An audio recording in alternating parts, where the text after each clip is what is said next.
Thank you, Prerna, and also my thanks to Professor Deepak Jain for inviting me to present at the Geo Institute webinar. I guess most of the folks joining us are from India, so a good evening to you, and for the others, a good day. I'd like to first extend to you my best wishes for continued health and safety so we can see you at all our future webinars and master classes. The building you see here is the inside of the business school at Penn State University, where I teach. Now, this is the first time one of my presentations has been called a masterclass. I'm not entirely sure what type of content to cover in a masterclass, and in some ways, the term masterclass is misused, at least to some extent, these days. There are only a handful of individuals in any domain who are true masters. And a true master has a unique characteristic that I call virtuosity. They make things seem effortless. This is what makes Itzhak Perlman a virtuoso violinist, Bismillah Khan a virtuoso in Shehnai, and say Roger Federer or Rafael Nadal as tennis virtuosos. For what it's worth, for this masterclass, I'll give you my perspectives on the digital transformation we have seen in the past couple of decades and how that in turn is transforming marketing. I'll also highlight where I think we are headed next in digital marketing. So some of you attending here are already quite familiar with digital marketing, and others perhaps are novices. So I hope what I have to say provides some novel insights for both groups. I'd also like to at the end highlight a few aspects of digital marketing that are changing because of the COVID pandemic and what we can expect to happen in this domain in the next few years. It also leaves some time for Q&A at the end. So these are the three areas I mentioned which I will cover today. So by way of background, I'll quickly highlight some of the things I've done in the past, which provides me the experience and insights that I'm sharing with you. I've been involved in digital marketing in various capacities since the late 1980s. Believe it or not, I made my first online purchase of a Sony video recorder in 1993 when my daughter was born. And that experience is still fresh in my memory. I went online, searched online for various video recorders, looked at some of the characteristics or features of each Sony recorder, and then I placed an order and it accepted my credit card, which I could pay online. I used a dial-up service that was called CUC, which stands for CompuCard, which was a company that does not exist anymore but was a pioneer in e-commerce. I was so impressed by this service and that at that time, and it opened my eyes to the many opportunities of e-commerce, and I started getting more involved in this area in my teaching and in my research. I hosted my first conference on this topic in February 1992. I was at the University of Pennsylvania at that time. It was really an exciting conference that brought together academics and executives who were at that time at the leading edge of exploring the many possibilities of online commerce. In 1994, I wrote my first article on this topic titled Don't Walk In, Just Log In, Electronic Commerce on the Information Highway. So by mid-1990s, I had an active program in research and teaching in this domain. The first course I started offering was in 1996 on the topic of e-commerce. After I joined Penn State, I helped set up a new research center focused on addressing business issues faced by many large companies that were grappling with how best to engage in the rapidly evolving online space at that time. Companies such as IBM, HP, Cigna, SAP, Xerox, and many others sponsored the center. It was a great learning experience watching what aspects of digital transformation worked in these companies and what didn't work. I'm now in the process of setting up a new research center at Penn State called the Center for Computational Commerce, which addresses some new issues that many companies are now grappling with when they have so much data and have to carry out so many computations to facilitate digital marketing. I also co founded a company on online analytics, mainly for helping professors teach marketing analytics to business students. And it's also used by some business executives. Running this online company provides me many insights, especially about the fast changing technologies that are important to understand to function effectively in this domain. I welcome you to go to this site and take a look around. And I think there are some simple examples that you can actually try executing if you want to look around and see how this can be used in digital marketing. Finally, I was appointed as editor of the Journal of Interactive Marketing, which is the leading academic journal devoted to digital marketing. In this role, I help process more than 500 papers written each year by academics and some practitioners all over the world, and of which we only accept 30 for publication. So, this is a very selective journal. And this role also provides me insights about the latest thinking in this field, and I'm going to share some of these with you today. So, with that said, let's jump into the topic for today. This chart summarizes the major aspects of business and also life in general that have been influenced by the internet and related technologies. The first area where digital technologies had a big impact was in communications. Although the first communications online happened in 1969, at that time it was not called the internet, and there were only about 200 computers connected online by 1980. But still, that opened up understanding of how communications can be facilitated by online technologies. Now, commerce and aspects of commerce started on the internet in 1991 when in the US internet became public. Previously, it was only used by a few educational institutions and the Department of Defense. But many of us in academics, including me, had access to online communications by the late 1980s. And I was able to communicate with many of my colleagues using email. Concepts related to online communities started actually around 1995 when classmates.com went online, and then we had MySpace and a few others. And in 2003, 2004, with Facebook, that's when these communities started getting more prominent. And we're now in a time period where there are a lot of sensors and other things being connected online. So I call them contraptions of various kinds. So we can have four C's here. So these four together constitute today the online world, and that's the digital world here. And then we have the physical world that it surrounds. Now, there are devices that connect the physical world with the online world, and these are your mobile devices, desktops, sensors, and so on. And so, when we put all of these together, we now have a world, an analog world, surrounded by a digital world. And as these two worlds get intertwined, many new business opportunities open up.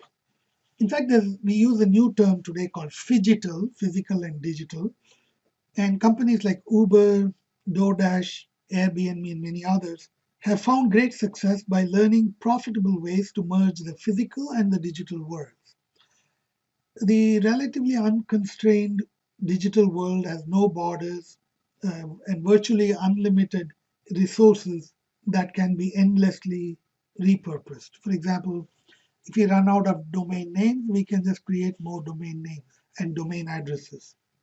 But the physical world has all kinds of resource constraints with all types of borders, physical borders, temporal borders, organizational boundaries, and so on. So these two worlds are very different.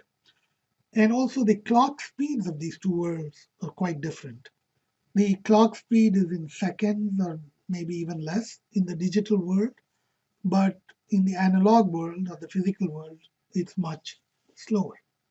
So these are the frictions that make it difficult to go seamlessly between the digital world and the physical world. But many companies are working to make this interface seem more seamless.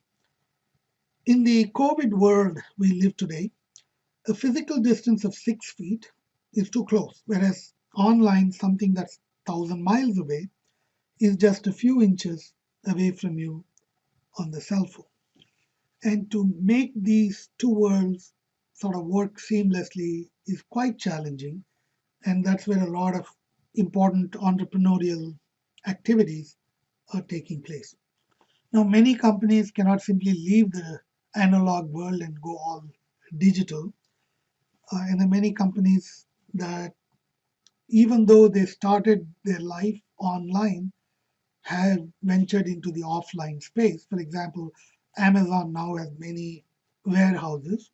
Pepsi started going with advertising onto social. For example, they took all the money they were putting out in Super Bowl ads and started putting them on social. And this turned out to be a bad idea because the reach of social media is still not that effective.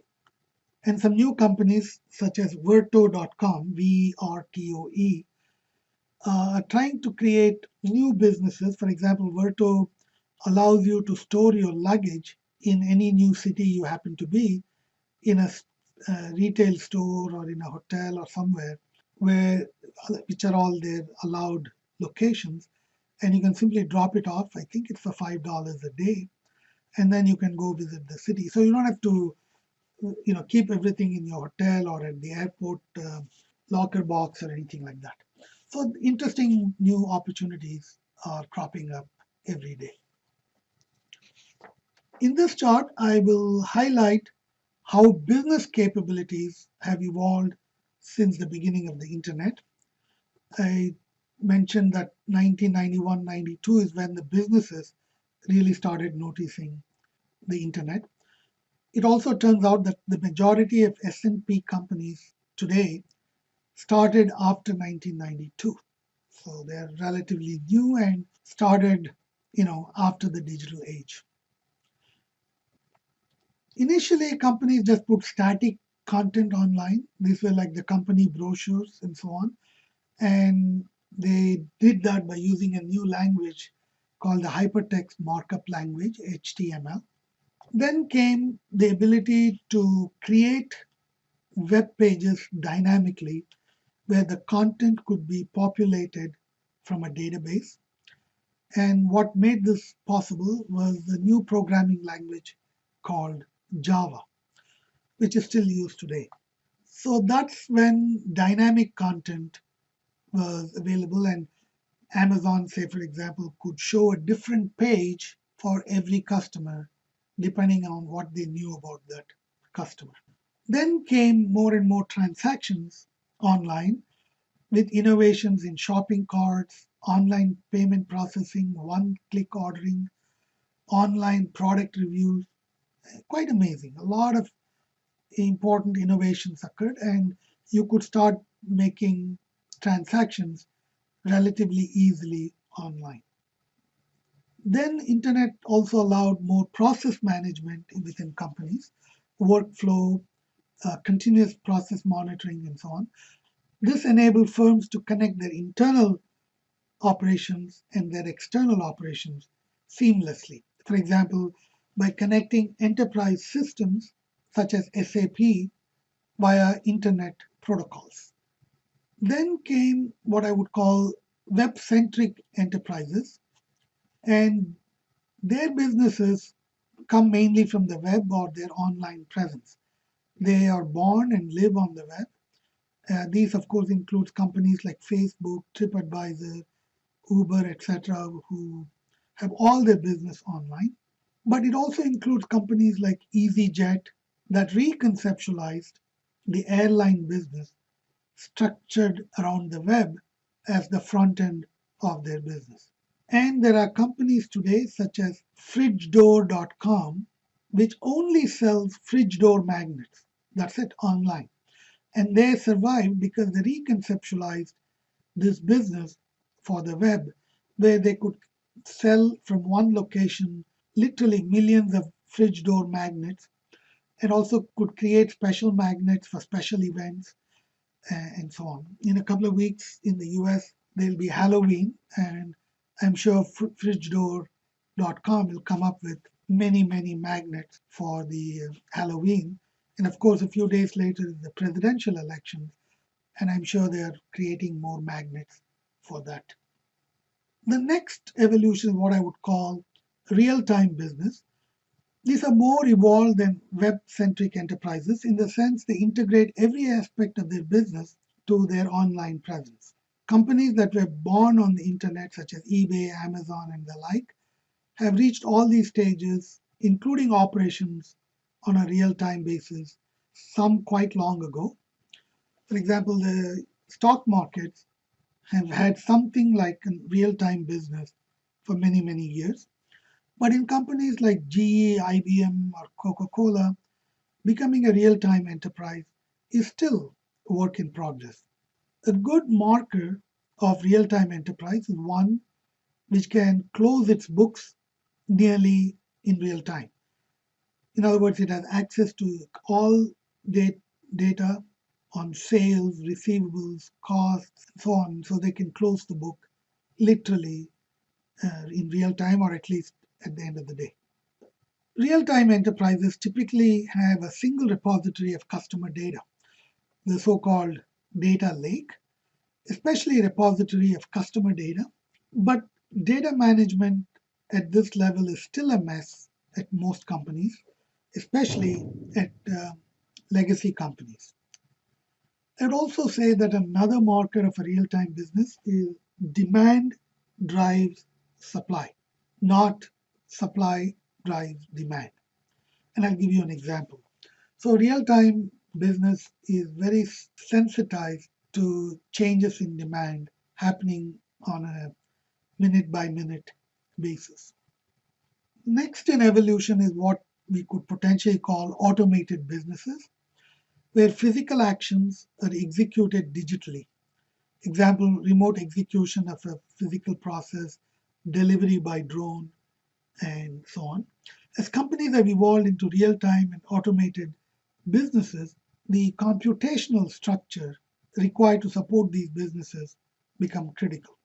In fact, the ability to drive all aspects of a business using complex computations is what differentiates companies like Google, Amazon, Netflix, Uber, and other companies that we see today that have succeeded quite well in the marketplace. In some areas of business, AI and machine learning can remain black boxes, and that's where we will see the changes soonest. For example, automatic delivery of products, robot assisted shipping, automated ad bidding at ad exchanges, and so on. So here is an example of a real-time business. This has actually happened about 20 years ago, but is a good way to think about how legacy businesses have gradually evolved into real-time businesses. On 9/11, after the two jets attacked the World Trade Center, in the US, sales of flags and other patriotic items like guns, ammunition, tents, they all started skyrocketing. And on September 11th, the 2,700 Walmart stores sold over 100,000 flags compared to 6,400 the previous year on that same day. and they sold over 200,000 on September 12th, and then they ran out of stock. So if you're looking for a flag in those days, the only way you could do that was buy it at Walmart. Now, how did Walmart do this? At their main headquarters in Bentonville, Arkansas, they have a big dashboard where sales data are being fed continuously from all their stores. So they were able to detect, sudden blips in the sales of certain products.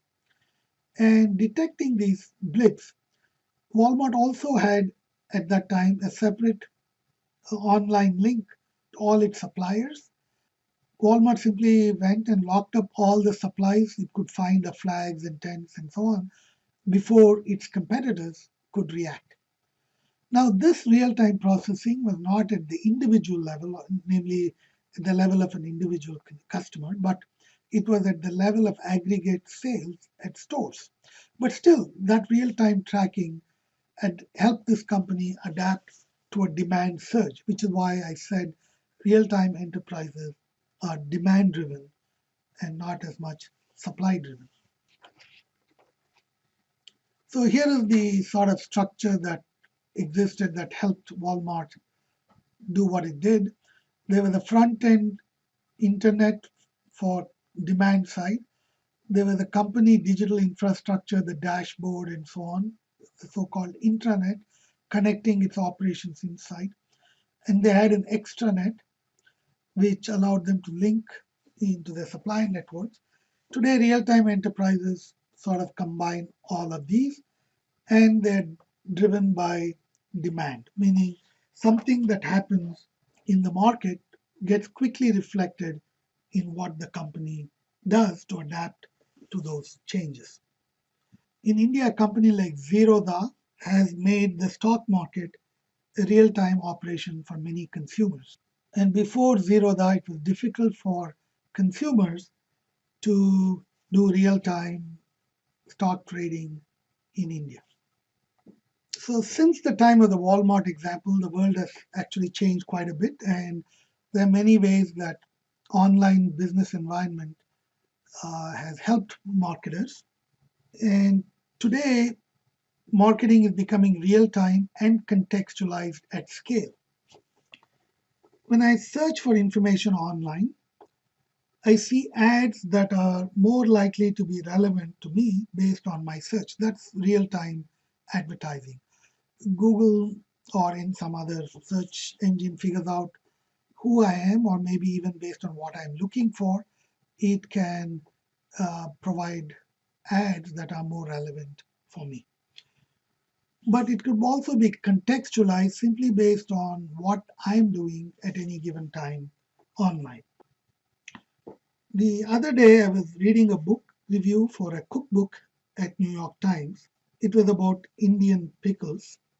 Then I went from New York Times to Google to search for more information about this book and read some reviews, and then ordered it online at Amazon and got the book within 2 days.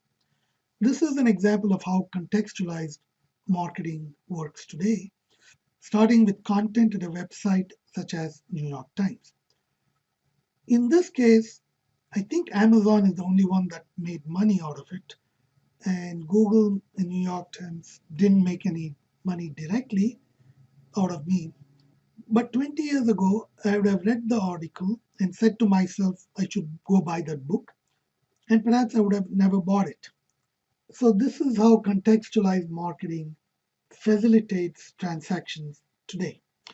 Note one important thing about this: nobody needed to know my identity to make this happen, at least until I placed the order at Amazon. So, this type of contextualized marketing will grow more in the future, especially as privacy concerns become important. The world right now is different from the world a few minutes ago, and certainly different from the world of yesterday. So, contextualizing could be based on time of the day or time when somebody is searching online, the location of the customer, the content of the YouTube video that they're watching, the device they're using, their past behaviors, and so on. But contextual marketing is not the same as behavioral marketing because in contextual marketing, I really don't need to know any identifying information about the users. It's not about users, it's about the context in which a particular user is in at any given moment. Another thing that the digital world has done for marketers is that it allows them to customize the firm and enhance the customer experience and the value for all stakeholders. And this is a term I used in an article I wrote about 20 years ago. And the idea is to redesign the firm from a customer's point of view. So, under this conception, the role of marketing is not to find customers for a product, but rather to find products or offerings for customers. That's exactly what companies like eBay, Amazon, Uber, Etsy, and other platforms that have emerged in recent years do for customers. When I need a taxi, Uber finds me one. They're not there trying to sell me a taxi ride when I'm not looking for one. Able to do this because they're a digital platform that integrates both supply and demand sides of the market. In other words, they have data in the case of Uber about all the drivers that are available, where they're located, and so on. And they know information about me in real time, where I'm located, and they can make this um, match possible. The digital world has also greatly expanded the markets that we can serve. The World Wide Web means what it says, it's the World Wide Web. In fact, on the first day that Amazon was on business, opened up for business, one of its orders came from Japan, and they didn't know how to fulfill that order because that would require filling out customs forms and accepting a foreign credit card, so many things. And they didn't realize at that time that when you're online, it means you have a global audience. But of course, Amazon quickly realized what great opportunities they have, and they truly adopted the idea of customerization, meaning finding all possible offerings for customers. Why just books? You can sell them electronics and clothes and many other things. And today, Amazon by itself sells 12 million products, and through its affiliates, it sells a total of 350 million products that customers can buy. And finally, as I said, these platforms allow improved supply demand integration because, and unlike legacy firms, digital platforms have information about both sides of the market, the supply side and the demand side, and they can use this data to better match supply and demand. So here's an example of how supply adapts to demand literally instantly. Now, Ruth Bader Ginsburg was a US Supreme Court justice who died just a few weeks ago. And on the day she died, you could immediately go on eBay and see all kinds of paraphernalia and items, t-shirts, mugs, so many things, books about her that appeared on eBay. It's the same thing after the pandemic hit. The only place where you could buy masks in the US was on eBay or maybe at Amazon. I think Amazon restricted sales only to hospitals and so on, but at eBay you could get anybody could go and buy it. So the supply adapted to the demand. This is very important. Here's another example of a customized gift card I got. Now this happened at the Newark International Airport. I was waiting to take a flight which was delayed. So I thought I'll go get something to eat, and I went into a local restaurant. I ordered something and I ate it. And when the bill came, I gave my credit card, which was the United credit card. It was the Go logo of United on that. So anyway, when the waiter brought back the my bill, it said it was paid in full by United, including the tip. United, of course, recognized that I was a valuable customer of theirs and I was using one of their credit cards. So they decided to do something special, which was highly customized. And they realized I was on a delayed flight, so they could give me this special treat. So, one consequence of the businesses becoming real time is that they blur the boundaries between products and services. So, these are products and these are the services a company gives. If you buy a car, you buy a product. If you lease a car, you buy a service. Today, General Electric can sell you a jet engine or just lease it and service it for you. IBM can sell you servers or just provide you access to servers. We also have, cases where there are lots of services supporting a few products, and both these situations exist.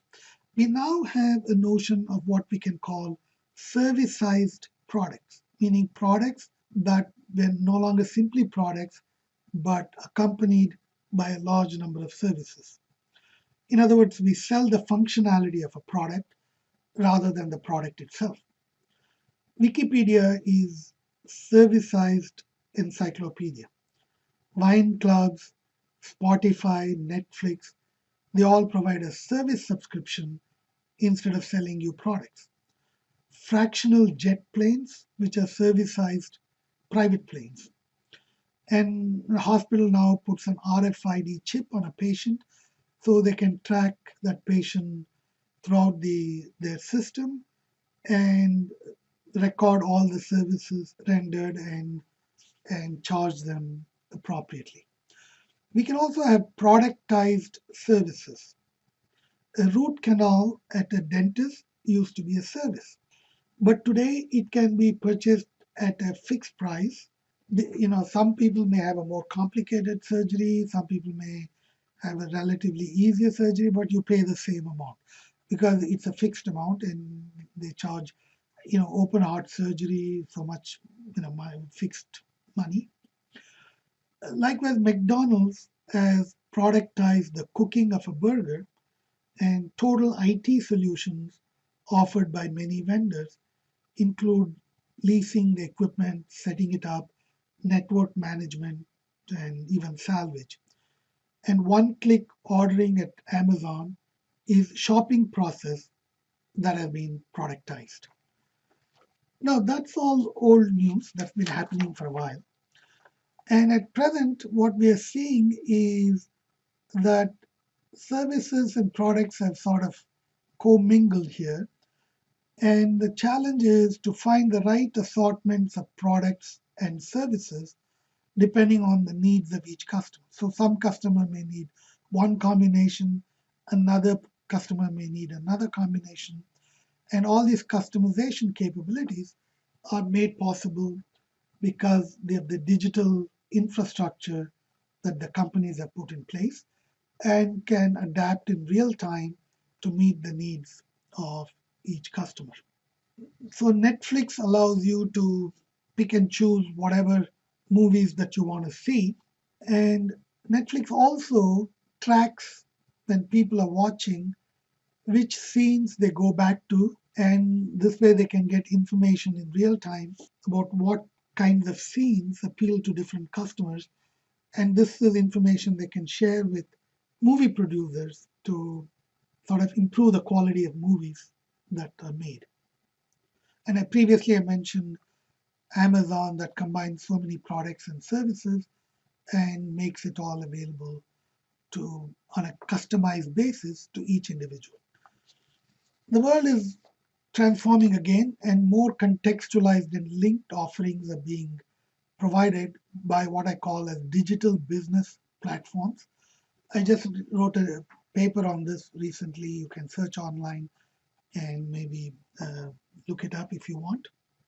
And so these are digital business platforms are companies like Uber, Airbnb, Google, Amazon, eBay, Expedia, and so on that link the supply and demand sides of an industry. Uber does that for the taxi business, eBay does that for retail products and auctions, Expedia does that for the hotel and airline industry. The key characteristic of these platforms is that the users are independent parties who retain their residual rights about whether and how to participate on the platform. The Uber considers its drivers as independent parties who choose whether and when and how to use the Uber platform. Likewise, Google's customers are advertisers who can choose the times, locations, and the amount of ads Google would display. And Google suppliers are also independent parties, such as publishers, who decide how much ad space inventory to make available to Google. These digital platforms are built on a stable, scalable digital foundation, and their important distinguishing feature is that they create value for all parties on all sides. The platforms are particularly sensitive and responsive to the varying patterns of customer tasks, and then they can sequence their products and services to meet those demands. So, for example, Uber makes these kind of connections for you. When you order Uber, you can say, I want a small car or a large car, and you want to go from point A to point B. Whereas another customer might want to go from point C to point D. If there are no cars available, Uber uses its technologies to do what's called surge pricing. So it increases the price per mile offered, and more Uber drivers say, okay, I will join in and pick up that customer.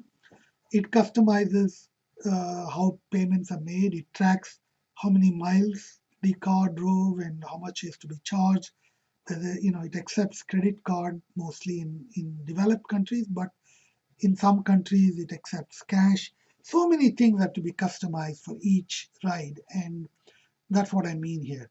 These digital platforms are able to do that because, of course, they have the computational capabilities and the data collection and processing in real time that make this possible. Now, to really become such a business, you need to develop a very high level of sophistication and develop a deep understanding of how the elimination of time, geography, and other boundaries change the way customers communicate, work, and shop. And understanding all these sequences and processes and putting them together in a way that's customized to each individual in real time. And that's where we are headed with many of these services. Of course, the big beneficiary of all these in many ways is the customer. Customers are coming out ahead in most of these cases, although, of course, some downsides because of privacy and other issues that come up, which I will talk about in the next slide. Not everything is great about these technologies, and I will highlight some of those issues. One of that is the 80-20 rule that we had before, that 20% of the cases are responsible for 80% of the outcomes. But in the digital world, things are even more skewed. And this is a chart of the first maybe 20 companies in the Fortune 1000 and their market cap. And the so-called FANG companies you see here, Apple, Amazon, Google, Facebook, they're all at the top. Now, the top five, four of them are digital marketplaces: Facebook, Google, Amazon, especially their affiliate program, and Apple, because of all the apps that you can buy on Apple's platform, which are provided by independent companies. The only one here that's not a digital platform is Microsoft, because they provide all the items they sell to you, and they don't allow you to directly deal with the supply side as is done by, say, Uber or Apple. So this chart reflects a fundamental fact that in the ever more digital and interlinked world, the benefits of technological transformation are being distributed unevenly creating more inequalities within the system. The thousandth company on this list, which happened to be Gartner, had only 9.95 billion market cap.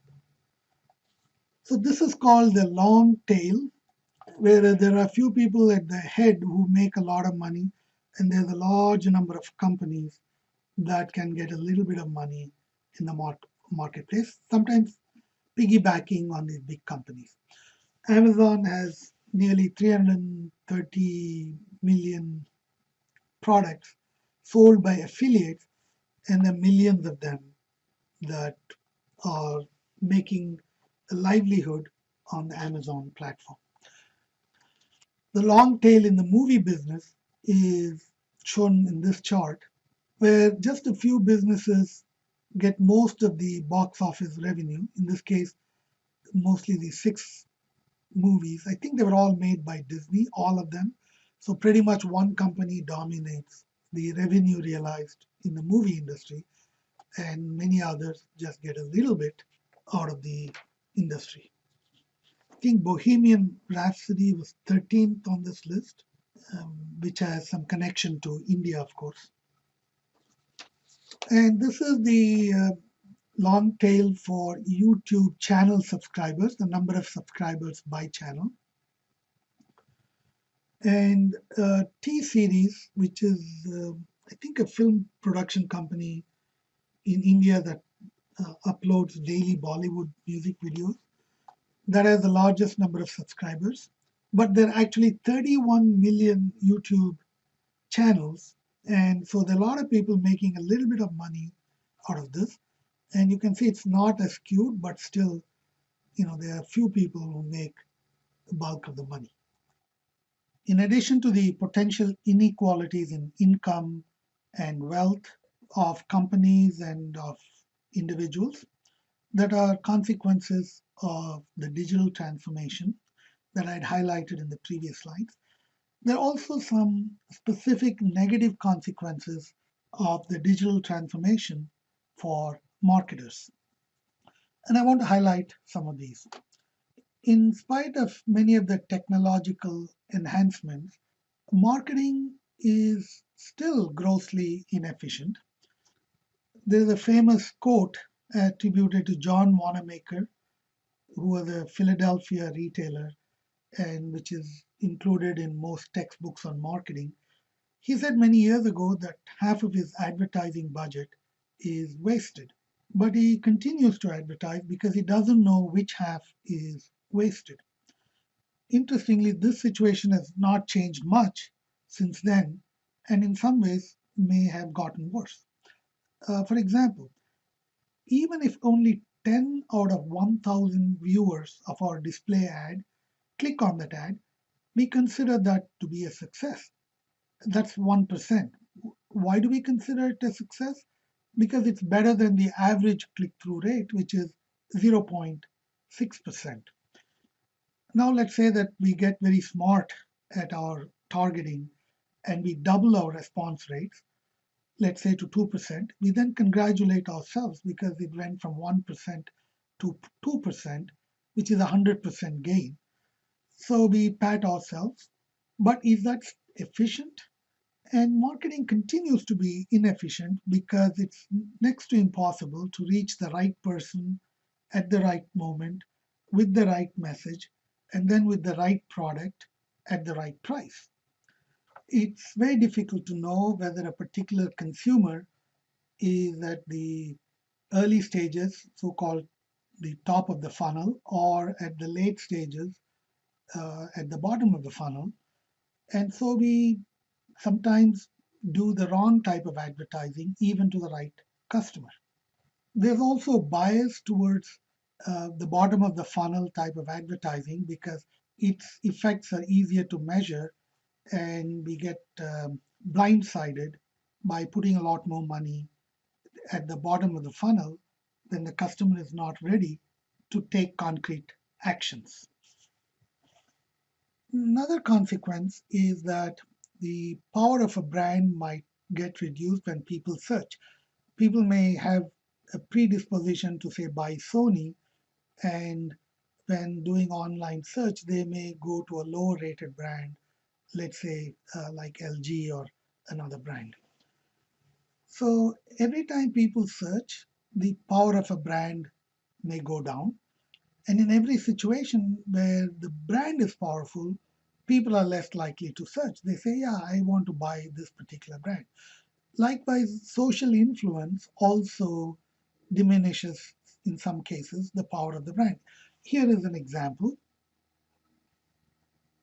This is an email sent by Jeff Bezos, the CEO of Amazon. This is in consequent to a lot of social media pushback Amazon got when they simply switched off all access to the book 1984 on their Kindle device because some people had downloaded the illegal copies of 1984 and using Kindle to read it. By switching it off for everyone, it upset a lot of people who had paid 99 cents to buy the book. And so, in this case, Bezos got on to the internet to apologize, saying that our solution to the problem was stupid, thoughtless, and painfully out of line with our principles. There are many such examples where CEOs had to issue apology for some of the actions of their companies, including Intel and United Airlines, many examples. A third consequence is there's too much fragmentation. There are many screens, many devices, multiple channels, many choices, all of which makes it difficult for marketers to get good at targeting. So here is an example of the various options to build the technology stack for marketing. So each area, advertising, content development, building social connections online, commerce and sales management, many of the things that companies have to do online. There are so many vendors and suppliers and technology solutions that just getting the right combination in place is a complex problem for many digital marketers. You may have to do keyword advertising on 100,000 keywords to reach all your fragmented audiences. Another consequence is that there are now choke points on the internet. These big tech companies like Google, Facebook, Amazon, Twitter, and many others. And pretty much to reach your audience, you have to go through one of these. And that means you have to pay a little tax to reach your customers. And as long as you have to go beyond first party data, you are bound to these big companies and you pay a little tax for each time a customer shops online. It also turns out that the ROI for many digital initiatives is quite low, and in fact, nearly 50% of the initiatives do not pay for the cost of investment incurred. So, here is a study where McKinsey looked at thousands of companies and digital initiatives. And you can see that most of them don't even return the cost of capital. And a few of them, 11% here, actually pay off quite well. This is the real reason why companies are into making digital transformations because some of them pay off big time. Another issue is there's a lot of fraud online and marketers end up paying for that. Click bots, which are robots that are clicking on your ad, and each time they click, you have to pay a little bit of money to the publisher or the website that hosts the ad. There are also issues like domain spoofing, pixel stacking, which is just sending out one pixel instead of the ad and charging for it. Even sometimes proxying locations because some locations pay more than others depending on the zip code where a particular customer lives. Finally, we are all going to see many changes in the next few years because of privacy protections and other changes that are coming. For example, third party cookies are going away, and Apple has instituted an identifier for advertisers called IDFA, which sort of protects the device on which an ad is shown. So there are many other such changes coming, and marketers have to find ways, and they're doing some of those, to reach someone without knowing their identity, but knowing other information about that customer. I'll now briefly explore some things that have taken place since March of this year as a result of the pandemic, which of course has affected everyone all over the globe. This chart from McKinsey shows some of the areas where the pandemic has had a major impact, including the way we work, the way we shop and consume, general life at home, a lot of changes in play and entertainment. There are a lot of changes, of course, in travel and mobility and many other areas. A marketer needs to be aware of all the changes that are taking place, and we need to ask whether the new consumer behaviors we observe are appealing and represent a good experience, or are they something that are transient and will disappear post pandemic? Are some of the changed behaviors more satisfying to consumers than the behaviors they replace? The answer to these questions will have major effect on whether the new behaviors will stick. For example, in Italy, 60% of consumers shopped online during the crisis, but fewer than 10% found the experience to be satisfying. This suggests there'll be only a limited uptick in long term e commerce use, say in Italy. At the same time, countries like India have seen many new consumers who have tried online shopping for the first time, and it's likely that some of them will continue to do some of their shopping, at least online, after the pandemic.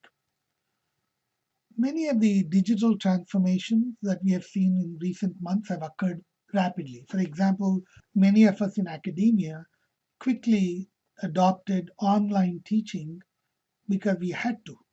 I was surprised, for example, to see that most of my colleagues at Penn State have adopted online teaching, even though they had only passing familiarity with online teaching methods before the pandemic. Likewise, many companies have quickly implemented digital initiatives that were just on their back burner but had to do it rapidly because of the pandemic. The changes to consumer behaviors have also induced changes to consumer spending, which is very important for the US economy in particular because consumer spending accounts for more than two-thirds of the economic output. The changed patterns are intuitive, things like food, beverage, electronics, and spending on pets because we stay more at home now. All of these have changed, but healthcare got a little bit reduced, but travel, you see, there's a big drop in spending, all of which are reasonable. The important question is how much of this will revert to the mean after the pandemic, especially with new therapeutics and vaccines. The question is how soon will it also come back to this so-called the pre-pandemic norm. This chart summarizes the product categories where there'll be more enduring changes to consumer behaviors now and into the future in many different countries. According to the consumer sentiment data that's collected by McKinsey on a regular basis, India is a country where we should expect a stronger transition to online purchasing. And as I said, mostly because a large number of people have made their first purchase online during this pandemic. In addition to the changes in consumers' lives and shopping behaviors that I just showed you, we see that there are a lot of transformations going on within companies. The interesting thing to note is that the digital transformation taking place within companies as they reconfigure employee work. That's where the biggest changes are. 85% of the companies have seen tremendous amounts of digitization. Uh, of course, there is changes on the back end, which is the supply chain, a little bit stronger change on the demand side. If you remember the chart from Walmart, there were three different areas: internet, the outside facing, intranet within companies, and extranet, which is the outside to the supply chain. We also see a lot of interesting experimentation in the use of automation and artificial intelligence. One example is that it's now difficult to do fashion shows and fashion shoots, but we are seeing now a couple of examples, very interesting examples, of virtual fashion models and influencers, and they're getting a lot of traction. Computer generated virtual fashion models such as Shudu and Seraphine have gained sizable audiences on Instagram and are representing major brands such as IKEA, Prada, Salvatore Ferragamo, and many others. It'll be interesting for you to go and do a search online to see how lifelike these virtual models are, in fact, and how much change they could potentially bring to this industry post pandemic. Of course, we all know the huge uptick in the use of communication platforms such as Zoom, Microsoft Teams, and others. And India is one of the big beneficiaries with a huge adoption of Zoom, closely followed by the US. China has its own tools, so maybe they are not as big on Zoom. So let me conclude with a few observations about some immediate steps and some long-term actions that uh, company executives, particularly marketers, can take. One thing that we should do is to be more careful about the traffic, the type of traffic and leads that we generate online. That's because there have been many supply side shocks and uncertainties in product deliveries. For example, I ordered a product in April this year for an addition to my exercise machine, which is still back ordered, and that's not a good experience for the consumer. You can take other actions to enhance customer experiences, say through additional communications, providing interesting additional offerings, particularly suited to the pandemic. An interesting example is live streaming, which is a service provided by Taobao, which is Alibaba's live streaming operation. In China, many farmers have taken to live streaming displays of their products and talking about the produce from their farms, and consumers who live nearby then go and pick up items that are of interest to them. And this has become a big new thing in China. As I see it, there are two core principles to keep in mind as you think about your business going forward. The first is, are there some ways you can remove physical frictions in your business and overcome them with digital solutions? In a McKinsey survey, roughly about half of the firms surveyed reported that they were increasing the digitization of customer channels, for example, via e commerce, mobile apps, chat bots. For example, IBM had a banner second quarter for sales of its Watson Assistant chatbot application.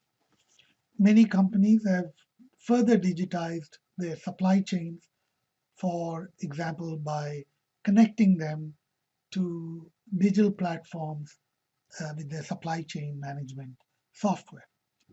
A major learning for companies has been that digital transformation can occur very fast. As I mentioned earlier, a number of our faculty have quickly adapted to teaching on Zoom. My daughter, who is an architect, has been working from home and being able to do a lot of work on Zoom, even when dealing with very demanding clients. Of course, digital may not always be a good substitute, but for the time being, it provides an acceptable alternative approach and has the potential to become a more permanent substitute for some of the activities we experiment with. A second core principle is what I would say is to reduce as much as possible random mixing of people, and some of that can be done digitally. So you don't want people who don't know each other to come into close proximity for an extended period of time. So scheduling work environment so that some people come at some times, other people come at other times. For example, a temple like Tirupati could use digital solutions to sequence the people who want to come to the temple, so the chances of random mixing is minimized. And the same can be done at grocery stores, universities, airports, and areas like that, where we have to come into contact with people that we don't know. 60% of the jobs in the US economy cannot be done remotely, and I think the percentage could be higher for India. Also, replacing physical meetings with virtual meetings, example, a sales call, is another way to minimize random mixing. For companies that are selling purely digital products, there are fewer physical frictions in production or in product consumption and have typically benefited during the pandemic, which is why the stock price of Microsoft, Zoom, and companies like that have shot up quite a bit in the last few months. Online games, online software, even the engineer software that I had shown earlier has a strong uptick in recent months, and these are all doing well. These industries have less exposure to random mixing of people. At the same time, restaurants, retailers, airlines, and many B2B companies that rely on sales calls and trade shows face considerably more challenging environment and had to innovate just to survive. This chart shows how retailer traffic has declined in the US but is now making a modest recovery. But they will continue to have challenges, as I'll show in the next chart, which shows the square footage of retail space in the US. You can see many of the top retailers, there's fewer square footage of their stores. Many of them are declining. Some are increasing because they have a different type of retail model. TJ Maxx has a much faster changing inventory by bringing in new items more frequently, and that has benefited a little bit. In some ways, the pandemic has accelerated this trend of lower foot traffic in retail stores. In the US, a company called Carvana allows you to place orders for cars online, which are then delivered to your home, bypassing the need for consumers to visit dealerships. They give a 7-day money back guarantees, and the cars are sold at a fixed price, and their business is booming during the pandemic. And here, finally, the chart that shows the various product categories where people search online and then purchase also online. So some products like electronics, video games, DVD, both are done online by a large percentage of people. There are also some areas like household goods and groceries where the both the research and the purchase is done typically simultaneously in the physical location. These have changed a little bit due to the pandemic. The interesting areas that we should watch for are in the middle area called the digital background, where we will see major changes in post pandemic behaviors. And I think automobile should also be here. I don't know why they didn't include that in the study. Many companies are looking beyond the current environment and shifting their attention from just surviving to thriving in the post pandemic world. And they're investing a lot in brand building, in experimentation, and in digital transformation to transform their businesses. Some trends like contactless payment, curbside pickup, and others are easy to implement. And at the same time, if you are thinking long term, you should do a lot more experimentation to see what things work in a digital environment and scale up those experiments that are successful, meaning you share very quickly learnings that benefit the company and implement that throughout the company. It's also a good time to build up on the digital talent pool for your company because many people who are displaced from their current work may be looking for jobs, and it's a good time to do anticipatory investments in this space. Finally, this is a great time to think about restructuring your company and reallocating resources. Say, for example, shifting some money from analog processes, analog advertising in magazines, so on, to more digital type of alternatives. So I'll conclude now by noting what we have done in today's webinar. I have attempted to provide a high level overview of the digital transformations inside companies that have taken place over the past few decades, and also how that has influenced digital marketing, both positive and negative. I've also tried to articulate some of the changes that have accelerated due to the pandemic. And I also want to note that digital marketing is a vast and fast changing area that affects all companies, and it'll be valuable for any business student to learn this topic in greater depth and keep up with the trends in this area. If you have any questions, please feel free to forward them to me at arvind@psu.edu. Thank you for viewing this presentation.